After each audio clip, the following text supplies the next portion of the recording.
name's Joe Lewis. Welcome to another episode of Justice Now. I'm your host. Today we're bringing you another fantastic show, a show involving a project that is taking place at Catholic Family Charities, and that is the Abraham Project. And it is ran by two gentlemen who are here in our studios today. One name is Ed Lemon, who's been on our show before, and we have his partner, Jim Bigley, with him. And I'd like to welcome you gentlemen to the show today. Thank you, Joe. Glad to be here. Now, like I said, I'm looking here at your brochure, which is full of information here, and I'm very curious to know what this reentry support program that you have here is. But first, I'd like to start off by, Ed, you introducing yourself and telling the viewing audience a little bit about yourself and how you got involved in helping fathers through programs like this. Thank you, Joe. As you know, because you and I have been together for quite some time, we're both strong advocates for fathers. We believe very strongly that to raise a child and give the child all the benefits that he or she deserve, you have to have father input. And yet we know in our country, some 40% of our children wake up every morning without their biological father in the house.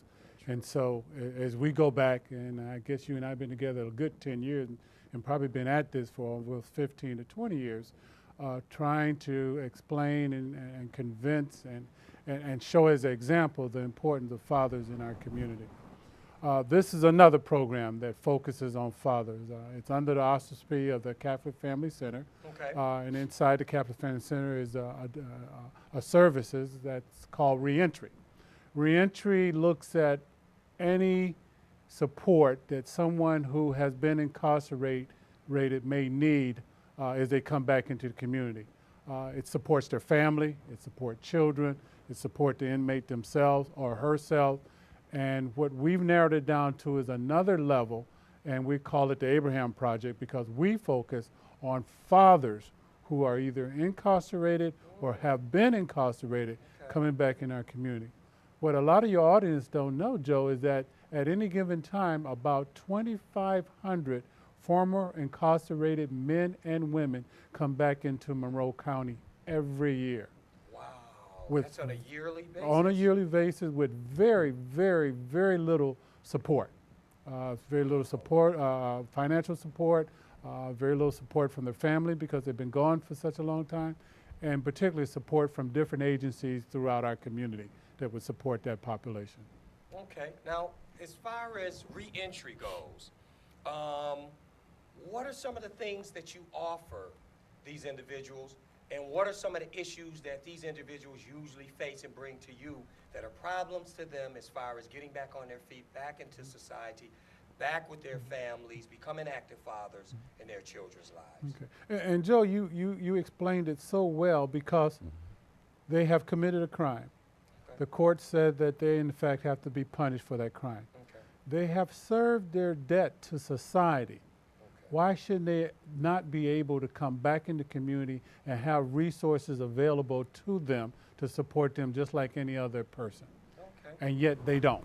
Okay. And so they come back with financial problems, let's say in our case, from lack of paying child support. They've accumulated arrears. They definitely don't have a job. Some of them may or may not have their GED. Family, depending on how long they're gone, they may not have a family structure, from their parents, or a family structure as far as them having children, a significant other to support them as they make that transition. And understand, whether it's 1 year or more, to make a transition from being incarcerated back into the community is a very, very big deal. Okay, now Jim Bigley, welcome to the show once again. I'm glad to be here. Now, you're here with Ed, and I'm quite sure you play a significant role in this. And before I get into your role, I'd like you to tell the audience a little bit about yourself and how you got involved as far as helping fathers in programs like these. The way I got involved, I previously had worked at the Public Defender's Office for several years. Okay. I wasn't an attorney there, I was a social worker. Okay. And what I would do was work in a program called Alternatives to Incarceration. And what we did in that program was people who had been accused of a crime and who were facing jail time or prison time and who had either substance abuse or mental health problems, we would try to intervene. We try to get them into a program so that they could address those issues and overcome them. And the agreement was with the judge that if this person was successful, then they wouldn't face an incarcerative sentence. The worst they would get would be probation. So that's what I did for several years. I was working on that end of it with people, hopefully preventing them from going to prison. Okay. And then a year or so ago, I retired and still wanted to be involved in individuals and helping them to reconstruct their lives and everything. Right. So I was able to get into this program, which the Fatherhood Initiative is actually a brand new program under the guide or the overview or the umbrella, you might say, Right. of the Catholic Family Center and Reentry. Okay. What so now, in a sense, I'm working at the other end with folks who have gone through incarceration and who are re-entering literally into society. And what we're trying to do is to ease their path back into society. Okay. This whole re-entry concept is relatively new. It's only been around for about 5 years or so. Okay. Before that, an individual would have been in prison for several years. They'd all of a sudden be released and Come out here and have nothing. be on their own. Wow. Before they ever went into prison, most of these individuals had lived fractured lives, and it certainly didn't improve once they were in prison. So that's why the rate of recidivism was so high, Okay. because the chances are that they would go back to their own old ways in order to get by. Wow. So the whole purpose of reentry was to try to prevent that from happening, Okay. to give them a bit of a cushion. And there's several different divisions within reentry, but the main thing that we do there is to help these individuals find safe housing, Okay. to help them find work. Okay. If they've got issues with the courts or whatever, to help them with that, and to help them if they've got a situation going on with support enforcement to ease their way along that. Now, the Fatherhood Initiative, which is technically called the Abraham Project, that is new just within the last 4 or 5 months. Okay. There's 3 of us that are working on it. There's And Ed. who are the individuals? There's Ed. Okay. There's another fellow named Don Hardaway who Okay. specializes in training. Now know Don very well. Good man. He's a wonderful guy. Yeah. And there's me. So we all come from different backgrounds with different strengths and everything, and we bring those backgrounds into the job with us. Now, you said that there's different phases that exist in your program. Mm-hmm. Now, I'm quite sure when these individuals come to you, I mean, some of them may not have a high school diploma. Some of them may have arrears that they may owe child support enforcement services. Some of them may not even have had any connection with their children or their families if they have any. So, I mean, what are that you can touch on, you and Ed specifically, do you do, say, with an individual who may have arrears? Okay. What's some of the steps that you may do to help him with that? Specifically within the Fatherhood Initiative, which we work on, what we would do if a man comes in, has been referred to us, let's say, for example, he's been referred by his parole officer. Okay. Okay. So you get overflow from the court? You get, Yeah. Okay, okay. Yes. The people who come to us come from different sources. A good number of them, the referrals would be through parole. It could be people that just walk in off the street Right, who've heard right. about the program. Okay. It's Great. not essential that somebody be referred by some professional. Somebody can walk in off the street. We'll be glad to talk with them for a Great. while and to see whether there's something that we can do to help them. Wow. Well, and what we do initially is gather information to find out what their background is, what get a general idea from their perspective as to what's going on with their child support, how many kids they have, what the weekly or monthly support is, if there are arrears, how high they are, and then we'll work with them and with child support enforcement unit to try to develop some type of a plan so that their lives are a bit more workable. Okay. For example, the first thing that we might do is to go with them to support enforcement to file for a modification on their support. What that means is to make an appeal to the courts to see if the amount of the current support can be changed. Right, right. If they have arrears, it's not unusual, especially if they've been in prison, for the support to keep accumulating all those years while they've been in prison, and it might add up to several $1,000s. Right. Here there's been a period of time when they've had no income at all, and yet they've been charged for the support this whole period of time. Right, right.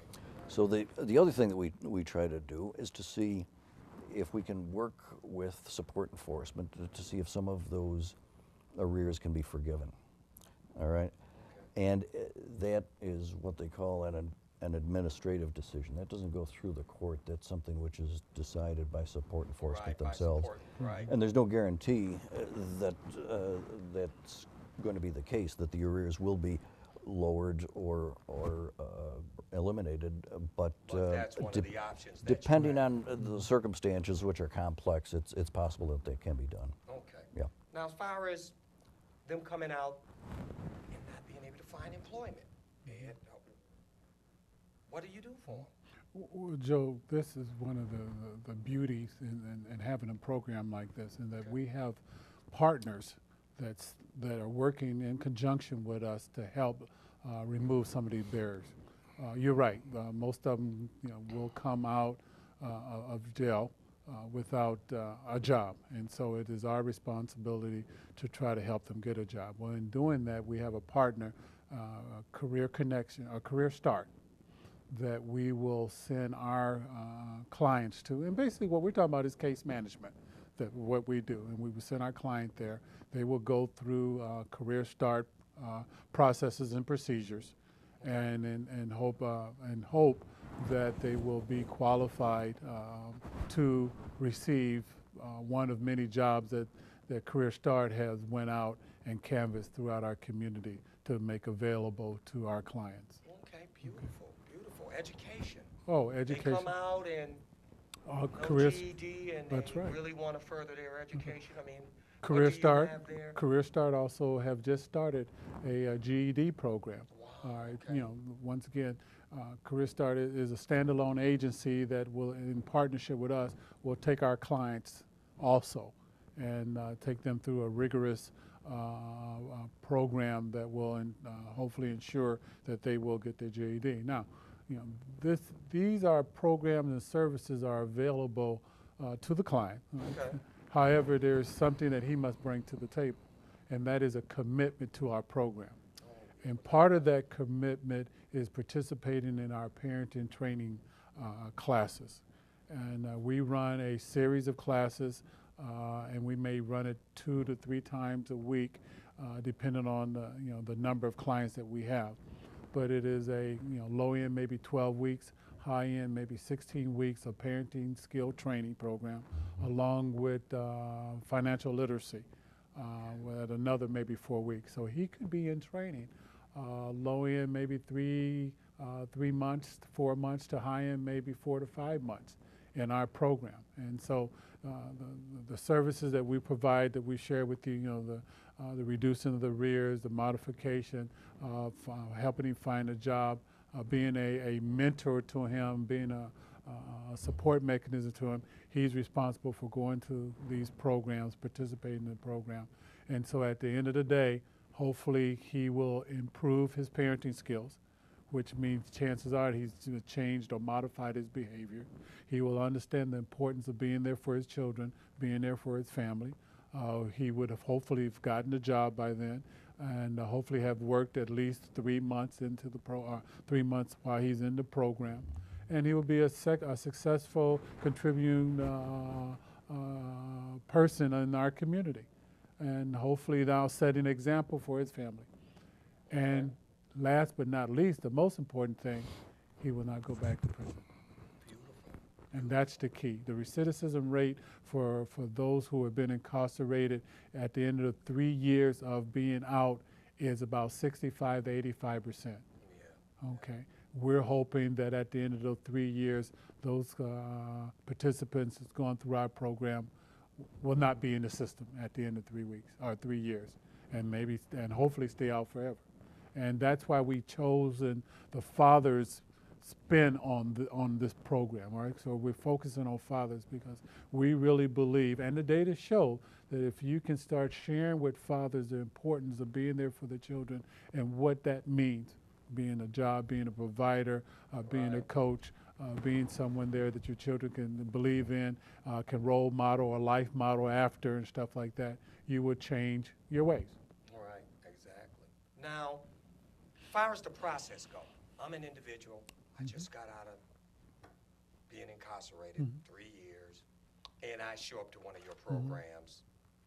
What's the wait time for me to really start getting underway with some of the training programs that you have? Okay, I mean, well, I'll start what's it the and then process? I'll let Okay. Jim take it. But Okay. in a nutshell, you would come in and let's say that you would like to know more about our program, and the receptionist would say, well, are you a father?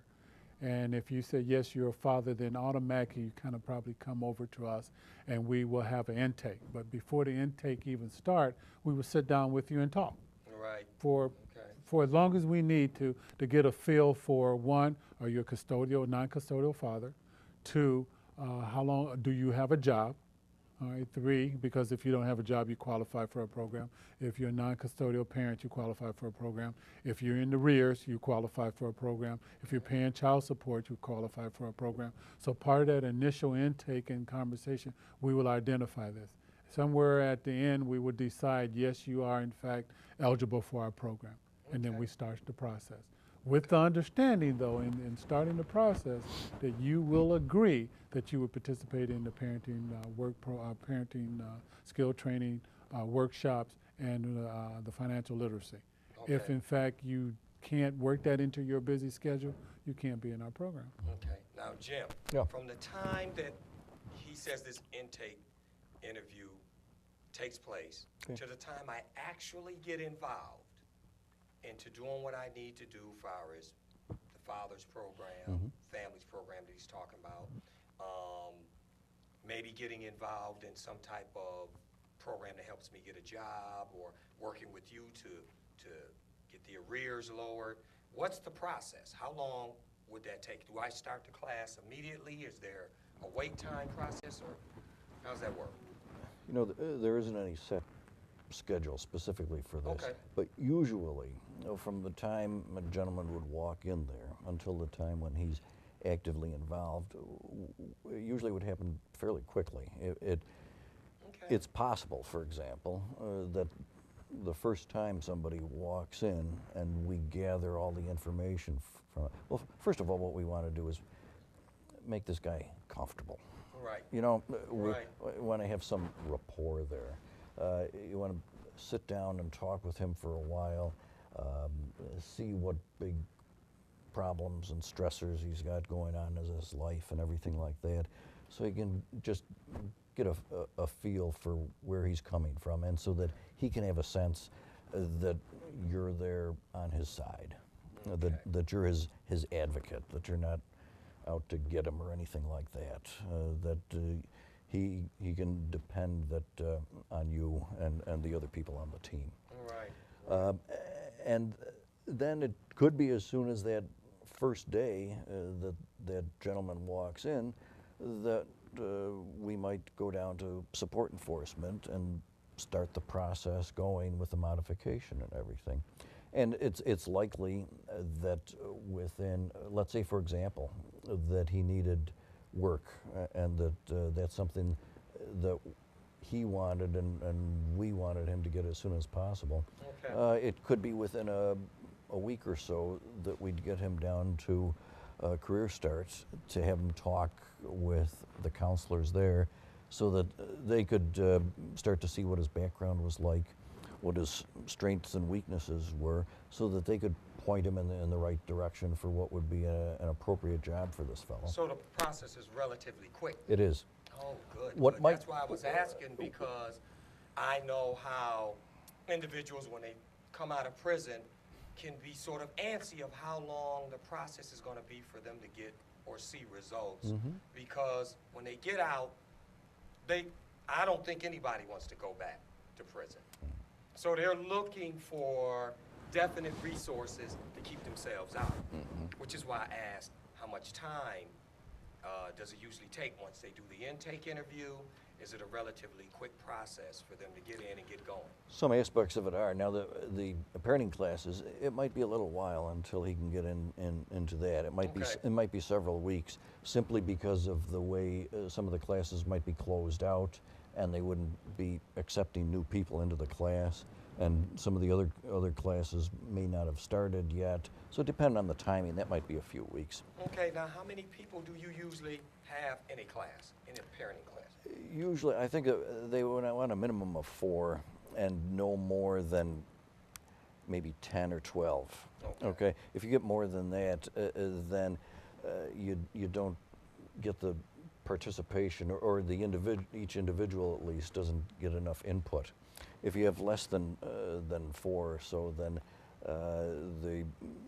it just doesn't seem to work. The group dynamics don't seem to work right when you have Okay. too few So with people. the smaller group, what you're saying is you get guaranteed participation out of each guy for every group That's right. because of the smaller groups. Okay. All right. Now, what is some of the challenges? Because I know any individual that's trying to put his life back together, get back on his feet, these are enormous challenges for him. He's or her. They've been incarcerated. They come out, no job, have a family that they have to support, Right. and not just support, connect with. Have to keep their minds focused so that they don't fall into the same type of mindset that got them sent to prison in the first place. Right. Maybe educational issues. What are some of the challenges that some of these gentlemen may express to you, and what are some of the ways that you help them deal with these challenges? Let me try that from the standpoint of one. I would say the number one. Okay. The number one issue that they're going to have in coming out of prison and coming into an agency like ours to get help is fear. Right off the bat, fear. Because they've been incarcerated in an environment that they can't trust anyone. And now they're out and there's a fear of trusting. And yet we have services that they need. And so, not only do we do the case management, but we really get to know these guys and really be a coach, someone that's going to encourage them. But that fear factor is there. That fear factor is very real. And the way that we even try to affect that from day one is just the environment. The environment of the reentry building itself is male friendly from the Right, time you right. walk in. And the services that we provide right there in the building itself. We have a computer lab. We have a weightlifting room. We have other services that he may need, i.e. clothing, okay, because he's been incarcerated. There may be a package that we can put together of food for him, okay, and his family as he start making that transition. And then just the support of other successful males within the agency that's right there in the building. Right. So he's going to see people like him who have come through maybe some of the same systems that he's come through, who have overcome Right. and now are productive citizens in their community. Okay. Now, as far as the family groups that you run there, which I know is you say is mandatory to participate in the rest of the programs and essential too, because I mean, if they have families out there, it is very important that they bond with their families. It's one of the positive motivators that's really gonna help them to function outside of society, because it'll help them see what their lives are really worth, not just to them, but to the other individuals that are depending on them, how much their lives affect that individual, that child's life, and the mother of that child's life. So your classes, what days are those classes offered and times, and how flexible are you as far as with father schedules to be able to make those type of? We're really not that flexible. Okay. Because the parenting skill training program is the foundation of the success of the Abraham Project. Right. Okay? Right. That's, at the end of the day, what we're trying to do and what we believe that we can do through the Abraham Project, through this program, through the workshops, is change behavior. And the workshops will build on changing that behavior. Okay. And that's important. If I can reduce his rears, do a modification, get his license back, and do all those other physical things, the tangible things, that's good. But if I have not affected his behavior, I still really haven't helped him. Right. Exactly. Exactly. And so the workshops, like I said, let me give you some titles. Okay. Manhood. Just Okay. talking about manhood, okay? And let me go back, even talk about the curriculum, because this curriculum is not something that we just put together.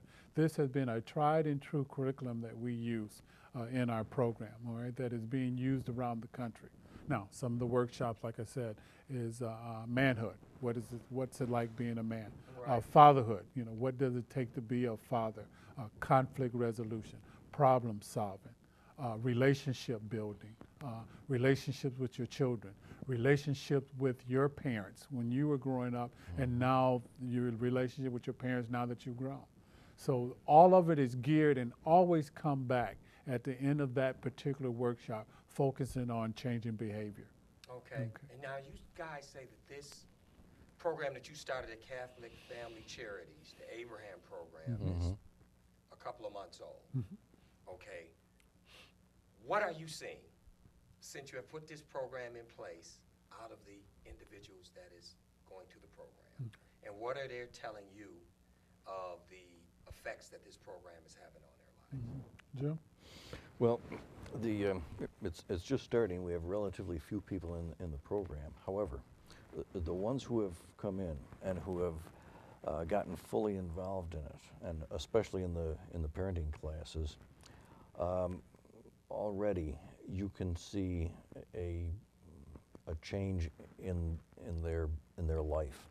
They've got a different reaction to their children, to other people's kids, and when they're involved in these classes, they see things from other guys' perspective, some of the things that open up their eyes. Right. And they might reluctantly come into some of these classes, but once they've been there for a week or two, They start responding to the. are you kidding? They're eager. They can't wait till the next class comes out. So the most thrilling thing that we've seen is that they will start to become more involved in these little innocent kids' lives. That's the whole idea behind this whole project was we wanted to get fathers more involved in their children's lives because everyone realizes that a child benefits both from the female and from the male influence, that for a child to be more fully rounded, he's going to be better off if he gets some influence from his dad, instead of the dad just being a shadowy figure in the background.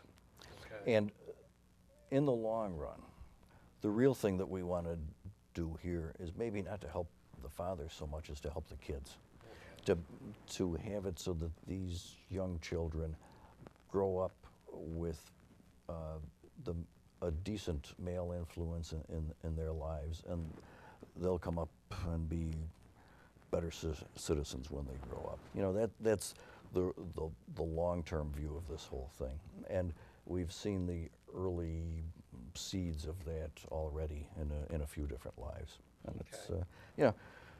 that's why Ed and I got into this business. It's because that's what drives us, is to see somebody's life turned around. Okay. And if it's even better if you can see some young child's life turned around because he's getting some affection and attention from his dad. Right. Beautiful. Beautiful. Now, when there is a reuniting of this father with his child, is that a role that you guys play directly, or is that something that you encourage through the training as far as the parenting program? Well, we're not psychologists, okay? Okay. What we do is we'll provide the seeds and hope that they will follow through, and quite often they do. I'll give you an example.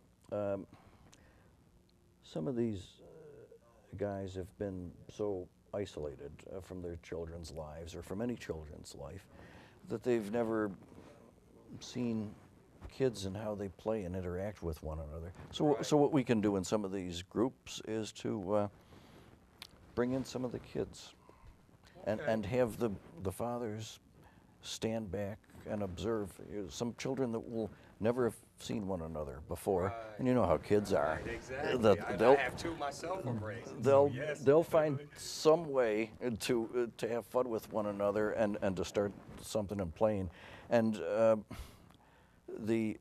when the fathers see this, it like sheds a light on them, Right. and it opens their eyes to the way life could be for children and the way that perhaps these little kids' lives would be improved by their input.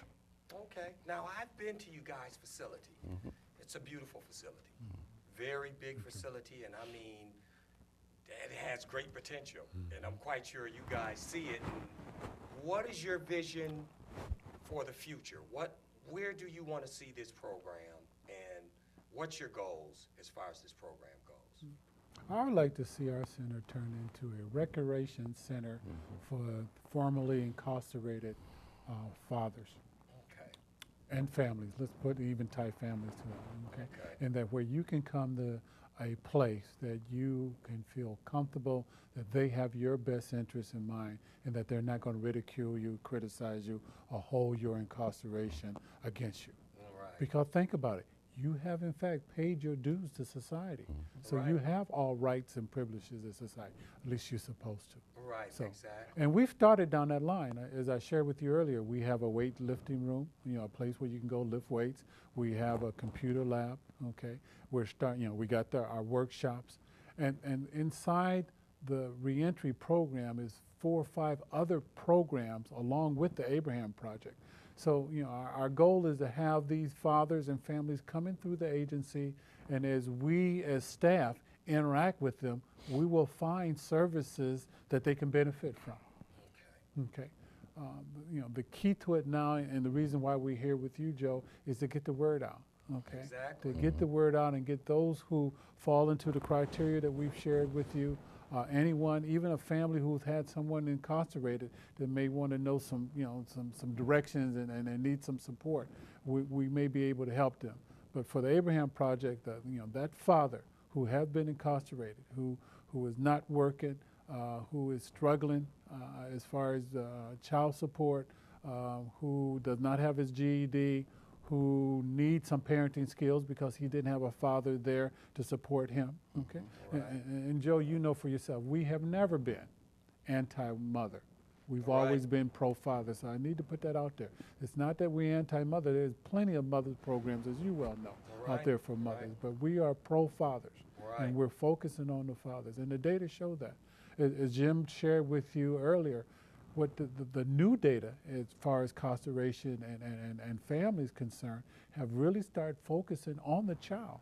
We have no idea how these children are being affected because their parents may be incarcerated, and the life that they have to live, not just from the financial, but just from their own self-esteem. To have to deal with the day-to-day routine of going to school, knowing that your mom or dad, in our case, we're talking about dad, has been incarcerated or is incarcerated, and how do you navigate through that? What is the own child's self-esteem like? Knowing that his parents is incarcerated. I would imagine that it would have to be tragic Because you're talking about a child. There you go. Somebody who was innocent, extremely sensitive. And so I would definitely imagine that it would have to be tragic on the child, very emotionally tragic on the child, for the child to have to go through that experience. And see, that takes I would have to say, too, that your program has been very badly needed. You know me, Ed, I've been That's doing right. court advocacy for years, and I've had so many fathers come to me who needed their arrears reduced, who was in the very situation that you guys mentioned, and they had nowhere to go.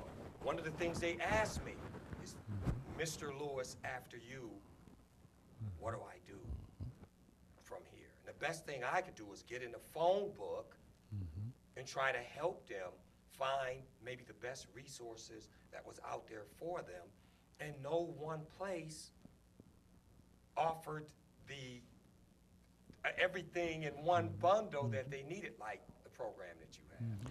You know, one thing I want to bring up, which the listeners should really know, and that is that even though Abraham Project is within reentry, Right. that you don't have to be a parolee, or you don't even have to have had a previous jail sentence in order to be in the Abraham Project. So it's not restricted just to people who've had criminal justice background. So if I was a father, no job, no education, and I'm not recently out of jail, I could come to your program. That's and right. enroll in. You're That's- kidding me. No. Like I said, even though we're under the auspices of reentry, Right. and the rest of reentry deals exclusively with parolees, and the theory behind it was that we'd be primarily dealing with parolees. Right. It is not essential that any of the fathers that we deal with have a criminal justice background. Wow, that's beautiful. So that opens it up even more for the folks in the community. Yeah, I'm glad you mentioned that, because I'm quite sure there's going to be a bunch of fathers that's going to be watching this program that have no criminal justice background and are looking for resources like this. So that's good that, they can attend the program as well. That's Absolutely. fantastic. Yep. So you guys going to wind up helping a lot of fathers out there. That's our aim.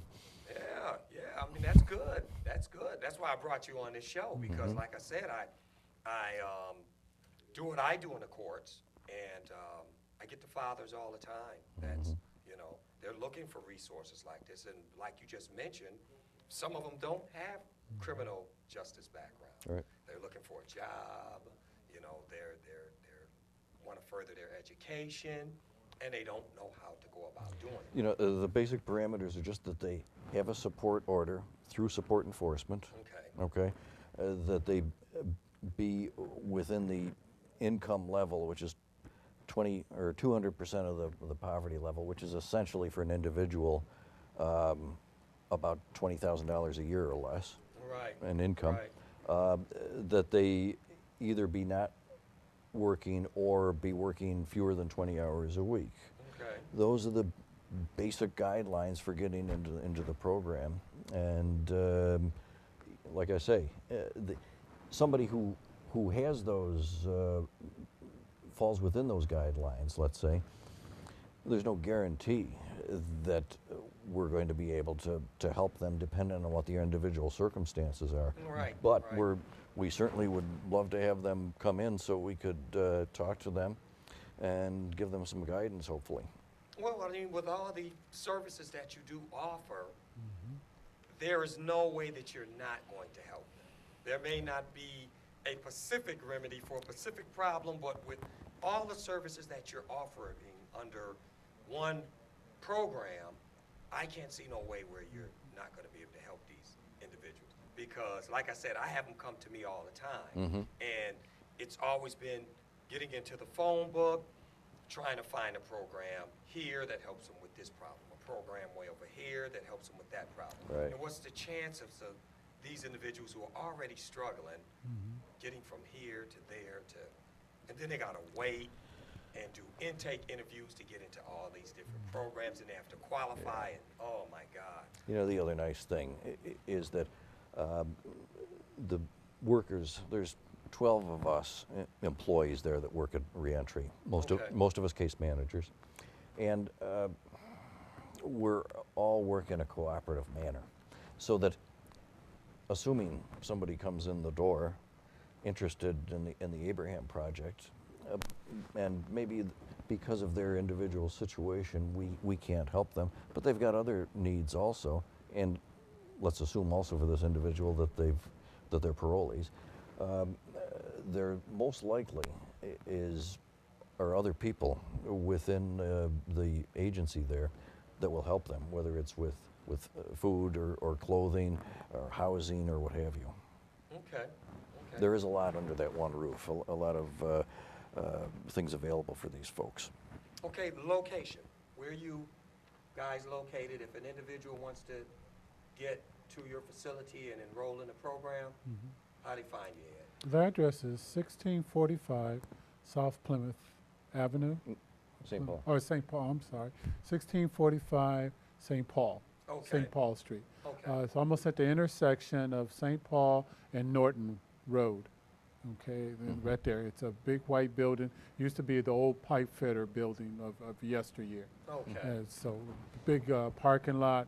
It's easy to find. There'll be a sign out there that says Catholic Family Center Reentry Program. Okay. Reentry Telephone Center. number that they could call, or would they just need to have? Yeah, would have to come and I down? think you'll probably have it on your On the flyer on here? the flyer here. Okay, let Look me on the see back here. there. Okay. Yeah. Yep, I do have a number Yes, here. I'm sorry, I didn't. Looks like we've got telephone number, area code 585 546 7220. Correct. That's 546 7220 is the number here. 1645 St. Paul Street. There so you go. That's where you guys are located. Yeah. Now, what's a good time for them to come? Do they? Yeah, I mean, we could do walk-ins. I would say, our day start at 9 to 4, 9 to 5. Someone would be there, some case manager. If Jim and I and Don's not there as far as the Abraham project goes, one of the other case manager will take the information, talk to them, and share that information with us, and then we turn around all phone calls and turn around walk-ins probably in a 24, 48-hour time frame. Wow, that's beautiful. I mean, this is an excellent program. Yeah, I mean, yeah. for real. You very seldomly, like I say, find all these resources under one roof. I know I have been there, and it was frustrating, and I could see the father across the table from me frustrated that, we got to call 5 or 6 places to handle these multiplicity of problems that this individual have. And the fact that you are teaching them how to be a father is one of the most important things. That's the core of the whole yes, thing. Yes, that's a key. We can deal with the arrears. We can deal with a modification and everything like that. But the core of it is the parenting classes. Right. Because that's where you change attitudes, where you change lives, and that's what we're really trying to do here. Well, I know how good fathers groups can be. I mean, I have had the privilege of going through 2 parenting classes myself. Okay.